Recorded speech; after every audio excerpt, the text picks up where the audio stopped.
Greetings to the 22.8 thousand Grimdark enjoyers of my channel, and a friendly hello to the nearly 70% who haven't subscribed. I figured it's time to give the Xenos a little love before Space Marine 2 consumes me completely. This one is for a very swift Eldar Craftworld. A Craftworld with a strong adherence to tradition. A Craftworld which embodies the essence of striking first. It's a thematic list build for Saim-Han.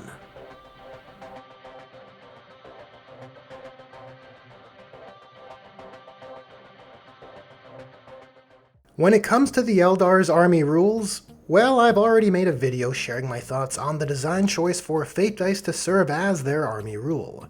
The short of it is, I find Strands of Fate to be a potent but somewhat uninspired army rule. As for how the Eldar's rules function, the Strands of Fate army rule and the Battle Host Index detachment has received nerfs for what feels like the entirety of 10th edition.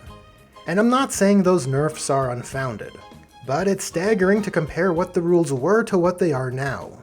All of which were changes to help rein in the potency of hyper-competitive, min-maxed, tournament-brained list construction, which disproportionately hurts armies which are rooted in more wholesome thematic play, like my Phoenix Force, or the list I have in mind for today. But I digress.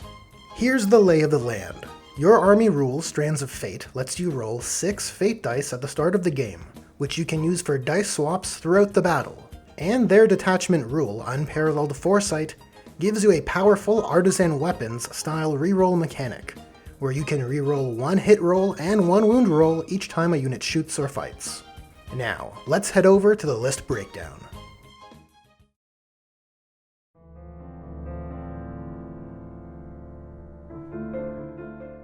The foundation of this wild host list will be of course units of Windrider jetbikes. 3 of them in fact. 2 fat units of 9 and 1 unit of 3. The big squads are identically configured, taken with shuriken cannons, with the small squad taking twin shuriken catapults. For the Imperial-minded, shuriken cannons are like heavy bolters, with a bit worse range but a bit better strength, giving our fat squads a staggering 27 attacks, all benefiting from sustained hits 1. And thanks to their swift demise ability, they'll be rerolling hit rolls of 1 if they shoot the closest target, or rerolling all hits if their target is in range of an objective, which makes them considerably deadly. Next up, we have some leaders for those Windriders. Leading one of the fat Windrunner units is a Warlock Skyrunner fitted with a Singing Spear. On the weapon front, the Warlock brings a bit more shooting attacks but at a shorter range than the Windrider's shuriken cannons. But the Warlock's ability, Runes of Battle, gives you a bit of flexibility. If you're hanging back, being evasive, you can activate Conceal. But if it's go time and you need to flip an objective, you can use Reveal, which will help the AP of those shuriken cannons maintain its value. Next we have the Warlord of this list, an Autarch Skyrunner, equipped with a laser lance, naturally. This guy, or gal, is set to lead the unit of 3 Windriders, hanging back in your deployment zone generating some CP using the Path of Command ability. But when circumstance demands, they can advance using the Autarch's Ride the Wind ability to move an easy 20 inches, and still retain the means to shoot, since the laser lance and twin shuriken catapults are all assault. And to add a bit of resilience to the Autarch, I've given them the Phoenix Gem, which will be invaluable for late game survivability. Well, most of the time. Next we have a favorite of mine, 2 units of Shroud Runners taken at their minimum size. As for what they bring to the table, for starters, they have built-in stealth and a 9-inch scout move for playing that board control infiltrate or scout pregame. They also have a 5-up invulnerable save and an extra wound over Windriders. And on the weapons front they serve 2 roles. 3 Ranger long rifles gives each unit a bit of precision threat versus enemy leaders. And 18 scatter laser shots also makes them a good source of DACA. But they also have a powerful supportive ability. Target acquisition can mark a unit within 12 inches in your shooting phase, granting your whole army lethal hits against that target. Supporting our Autarch Skyrunner will be a Farseer Skyrunner. And of course, how could we not opt for that Farseer to lead a Warlock Skyrunner Conclave?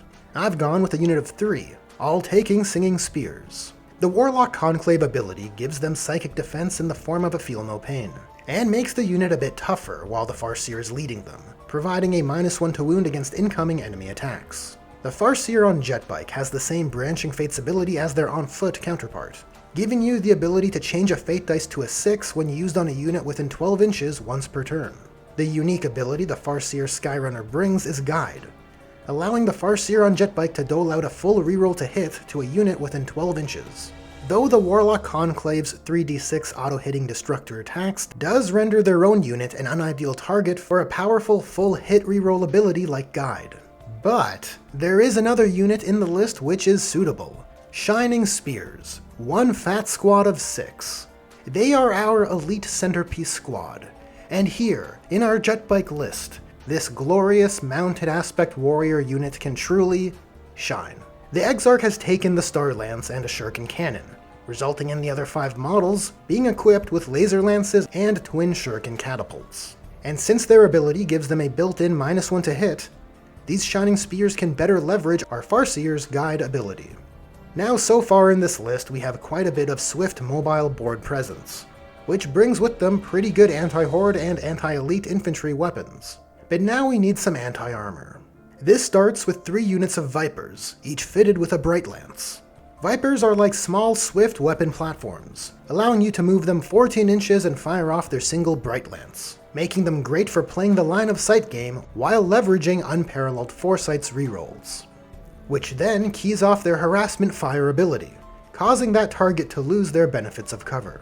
But 3 Bright Lances isn't nearly enough, so let's add 6 more, by bringing in 3 Hornets. These skimmers can operate in the same capacity as Vypers, and between these 6 units you have a healthy amount of strategic reserve options. The Hornet's Lightning Assault ability can also do some mortal wounds in the movement phase in a pinch, which is a good ace to have up your sleeve.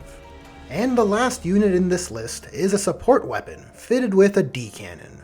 The support weapon platform can hang out behind obscuring terrain, helping to zone out enemy deep strikers, all the while firing off indirectly with its D-Cannon.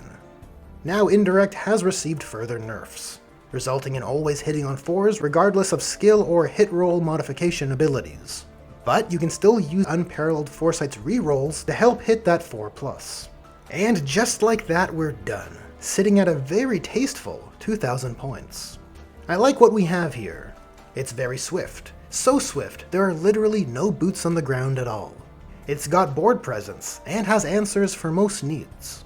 Though while it does have good options for strategic reserves, it does lack proper deep strikers and dedicated action monkeys. But you know me, I like a bit of weakness in a list.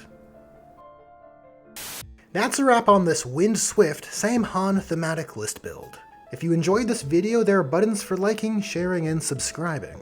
And special thanks to Julius Maximus, as well as my other generous patrons and channel members. Channel members and patrons get early access to videos.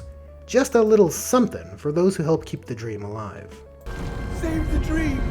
Anyways, thanks again for watching, and I'll catch ya in the next one.